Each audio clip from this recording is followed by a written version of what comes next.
Cordial saludo amigos y amigas, les habla Juan Carlos Álvarez Trujillo. El día de hoy vamos a hablar un poco acerca de poéticas narrativas latinoamericanas. Específicamente, la intención es realizar una cartografía literaria y vamos a utilizar como un eje transversal el tema de la violencia, un tema que ha sido no ajeno a nuestro continente a lo largo de la historia. En esta presentación se abordará la propuesta titulada Cartografías de la Violencia, el espacio literario latinoamericano, que analiza diferentes obras literarias de la región a partir de un eje común, la representación de la violencia en relación con el espacio y la historia latinoamericana. ¿Cuál es la idea central?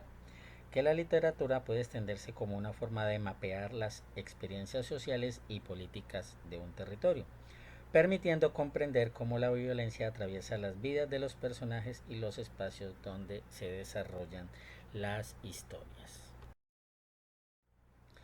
¿Qué significa cartografiar la violencia entonces?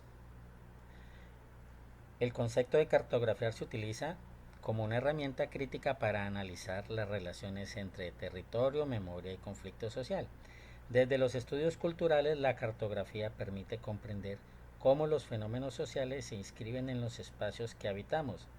En este sentido, se afirma que la cartografía permite trazar un mapa de las diversas formas de violencia que se inscriben en los cuerpos y territorios de forma interrelacionada.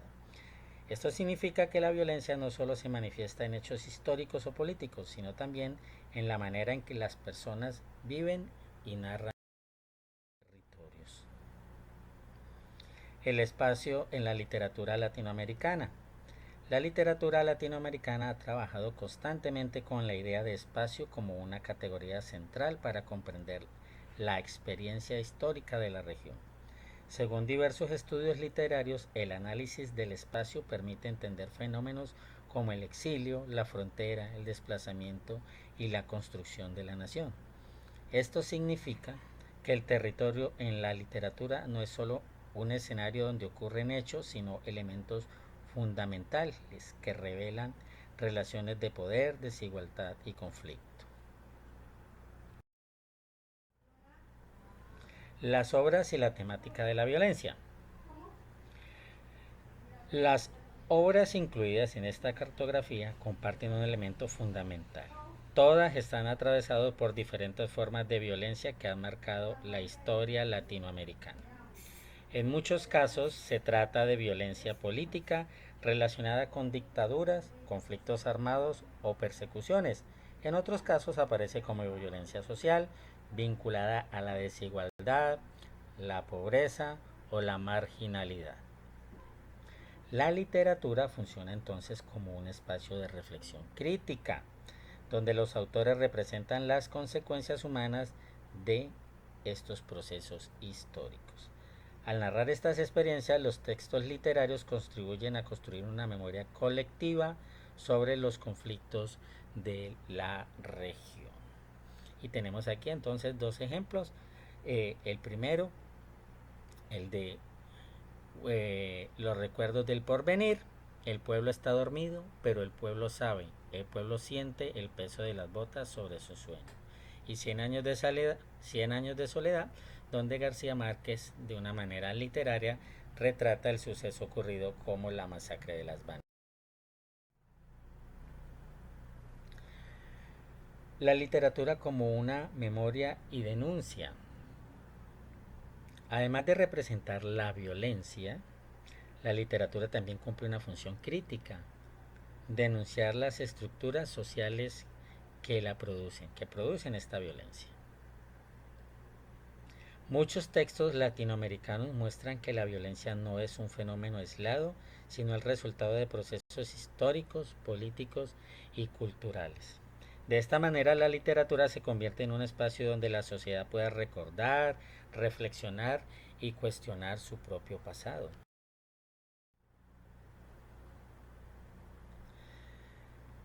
¿Por qué estudiar obras de la literatura latinoamericana? Puede ser del boom o pueden ser posteriores al boom. El estudio conjunto de estas obras puede ser muy enriquecedor para los estudiantes de educación secundaria. En primer lugar, permite comprender que la literatura está profundamente vinculada con la realidad social y política. En segundo lugar, facilita una lectura comparativa entre diferentes países y contextos latinoamericanos, lo que ayuda a identificar problemas comunes en la historia de la región. También ayuda a trabajar estas obras en el aula. ¿Qué hace esto? Pues fomenta el desarrollo del pensamiento crítico y la reflexión sobre temas como la memoria, los derechos humanos y la justicia social. Tenemos aquí tres ejemplos, una de Rodrigo Fresán, de Mariana Enríquez y de Rodrigo Hasbún. Tres ejemplos que posiblemente se podían trabajar, con estudiantes de básica secundaria. De igual manera, pues surgen nuevas realidades como las comunidades LGTBI, la violencia racial y las narrativas que representan cada una de las nuevas visiones del mundo. ¿Qué trayectorias o qué conexiones podemos hacer? Pues en los años 60, 70 tenemos el boom, entre los años 80 y 90, cuando terminan las dictaduras en Latinoamérica, hay una etapa de transición, hay unas nuevas voces que cuestionan lo que los escritores del boom hablaban o pregonaban. Ya después de los años 2000 viene una nueva realidad, una realidad más urbana, más tecnológica, más insertada en la globalización, pero siguen teniendo esos atisbos de violencia que siempre hemos tenido, como la violencia urbana, el narcotráfico, la violencia política, la violencia por los recursos, la escasez de los recursos, etcétera. Y actualmente seguimos en lo mismo, se sigue trabajando en violencias de género, racial, violencia contra la mujer, violencias políticas, aunque no son de una manera tan grande, pero aún se siguen viviendo. Por último, ¿qué podemos decir? Esta violencia es estructural y presente desde el boom hasta hoy. ¿Qué presenta eso? Pues desigualdad, opresión del Estado, exclusión social, una situación de el olvido de la memoria histórica y eso hace que se vuelva a repetir. De igual manera, desde las masacres colectivas hasta los feminicidios individuales, la violencia pues sigue latente y sigue vivenciándose en los escritos literarios y también debe tenerse como una narrativa testimonial porque la literatura pues es una forma de resistencia y una preservación de la verdad histórica.